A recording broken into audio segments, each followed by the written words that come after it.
88 आनंद नगर निवासी श्री शिव नारायण जी, जिन्हें सब दादू नाम से जानते हैं, उन्होंने अपना अकेलापन दूर करने के लिए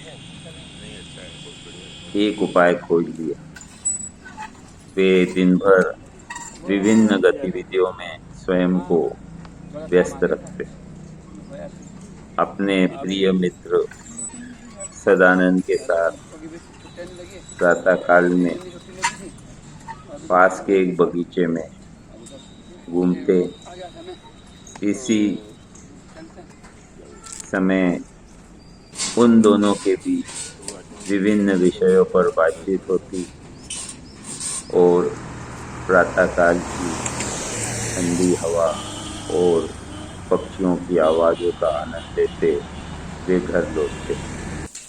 घर पर पीछे बने अपने बगीचे में साफ सफाई करते, वहाँ के पेड़ों को पानी देते और शाम का समय उनका अपने घर की छत पर आते जाते पक्षियों के झुंड को देखने में और उनकी फोटोग्राफी में होता।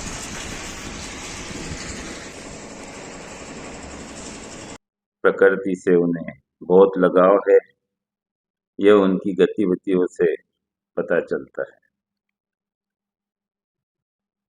उनकी पत्नी प्रीति नारायण मुंबई में एक थिएटर की मशहूर नायिका है और वो मुंबई में ही रहती है। मुंबई में ही उनके बेटे आदित्य का जन्म हुआ और एमबीबीएस करने के बाद वह अमेरिका के एक शोध संस्थान में चला गया और वहीं की एक लड़की सिद्धि से उसने विवाह कर लिया। उनकी दो बेटियां पलक और परख वहीं हुई। बैंक में क्लर्क पद पर कार्यरत शिव नारायण जी का अधिकारी पद पर प्रमोशन हुआ, साथ ही उनका ट्रांसफर उज्जैन हो गया और यही प्रीति और उनके बीच अनबन का कारण रहा। प्रीति थिएटर नहीं छोड़ना चाहती थी और शिव नारायण जी अपने प्रमोशन को। उन्होंने 5 साल सर्विस की और अपना कर्तव्य अच्छे ढंग से पार लगाकर रिटायर हो गए और इसके बाद एक प्रकाशन के साथ जुड़कर पुस्तकों का अनुवाद और विभिन्न विषय पर लेखन प्रारंभ कर दिया। प्रतिदिन की तरह आज भी शिव नारायण जी अपने लेखन और अनुवाद कार्य को शाम तक करते रहे। फिर कुछ गपशप के मूड से अपने परम मित्र सदानंद के घर पर पहुंच गए।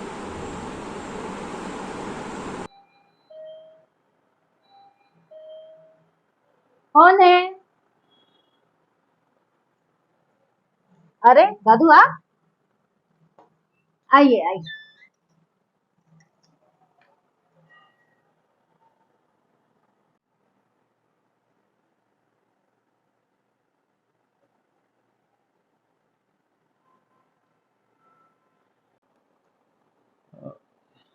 सुजाता, सदानंद कहीं बाहर गए हैं क्या? नहीं, अंदर ही है ना, अभी बुलाती हूँ।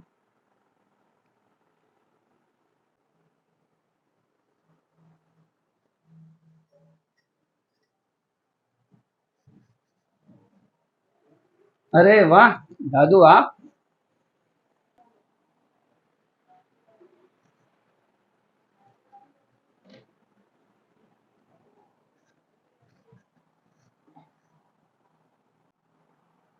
दादू आप इस समय कहाँ से आ रहे हैं? एक्चुअली क्या हुआ कि आज दिन भर मन बड़ा विचलित रहा, अकेलापन बड़ा खल रहा था।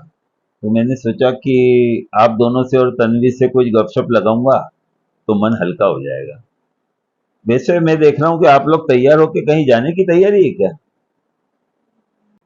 दरअसल दादू हम आपके यहाँ आ रहे थे, आपसे कुछ बात करनी थी, लेकिन अब आप यहीं आ गए हैं तो यही बात करनी है। क्या कोई खास बात करनी है? दरअसल बात ऐसी है दादू कि सुजाता की एक बहुत खास सहेली है, श्रीलेखा। वो पुणे में रहती है और उसके हस्बैंड एयरफोर्स में हैं। पिछले दिनों दुश्मन के फाइटर प्लेन को खदेड़ने के चक्कर में उनका जो प्लेन है वो क्रैश हो गया।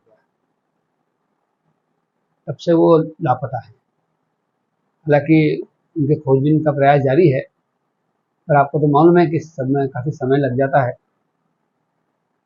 अब श्रीलेखा ऐसा चाहती है कि वो उज्जैन ही आ जाए और हमारे आसपास ही कहीं पेइंग गेस्ट के रूप में रहे। दादू, श्रीलेखा बहुत अच्छी लड़की है। हम चाहते हैं कि वो आपके साथ रहे। इससे हमारी चिंता भी दूर हो जाएगी और आपका अकेलापन भी दूर हो जाएगा। लेकिन मैं तो अकेला रहता हूँ ना, उसे मेरे साथ रहना अच्छा लगेगा क्या? क्यों नहीं दादू, वो हमारे और आपके पारिवारिक संबंध के बारे में सब अच्छे से जानती है। जब मैंने उसको पूछा कि दादू के साथ रह लोगी, तो वो खुश होकर बोली, क्यों नहीं, दादू चाहते हैं तो मुझे अच्छा लगेगा।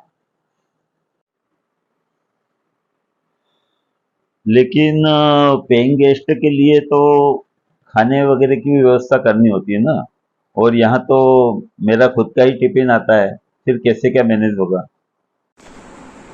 दादू, श्रीलेखा खाना बनाने में एक्सपर्ट है। वो आपका और अपना दोनों का खाना बना ले। नहीं तो टिफिन व्यवस्था है ही सही।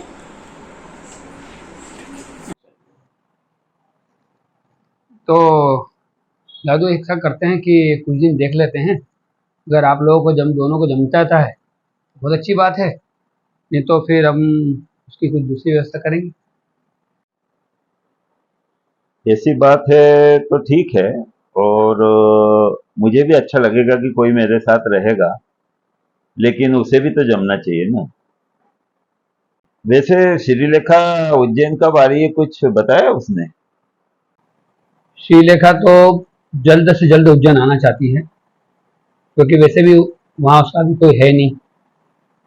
अब एक काम करता हूँ, आज जो अपनी चर्चा हुई है उसे मैं शाम को फ़ोन पे बताता हूँ और जैसा भी होगा मैं आपको तुरंत खबर करता हूँ।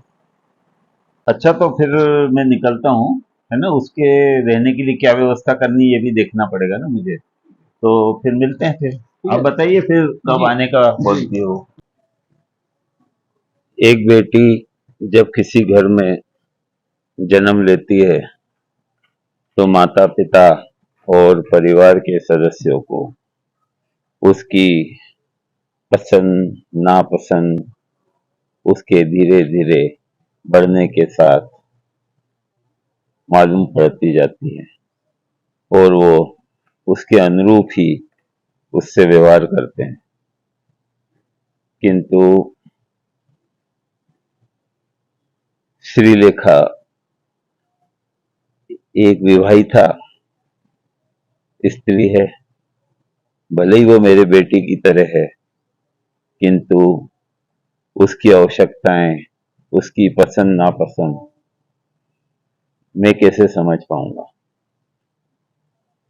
क्या उसके अनुरूप मैं स्वयं को ढाल पाऊंगा, या वो मेरे व्यवहार से प्रसन्न रह पाएगी? समझ में नहीं आता। सुजाता और सदानंद से वादा तो कर लिया, पता नहीं निभा पाऊंगा कि नहीं। खैर, बहुत दिनों बाद मेरे जीवन में कोई आया है, और वो भी एक बेटी के रूप में। हाँ, ये बात तो है कि एक बेटी की चाह हमेशा रही, शायद श्रीलेखा के रूप में ही वो पूरी होने जा रही है। मैं पूरा प्रयास करूंगा उसके अनुरूप ढलने का और उसको बेटी का स्नेह देने का। आगे ईश्वर की इच्छा। अरे वाह, सिद्धि का फोन।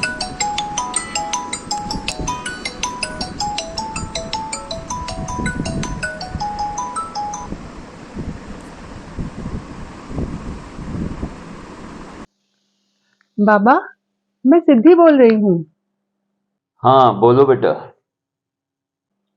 वो ऐसा है बाबा, सुजाता दीदी का फोन आया था। उन्होंने मुझे श्रीलेखा के बारे में बताया। इसी विषय में मैं तुमसे बात करना चाहता था।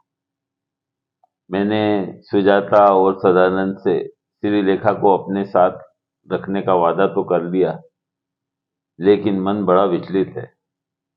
समझ नहीं पा रहा हूँ ये उचित है अथवा नहीं। बाबा, दीदी से बातचीत के बाद मेरी श्रीलेखा से भी बात हुई। बातों से वो मुझे बहुत ही सुलझे विचारों वाली लगी। आपको निसंकोच उसे अपने घर रख लेना चाहिए।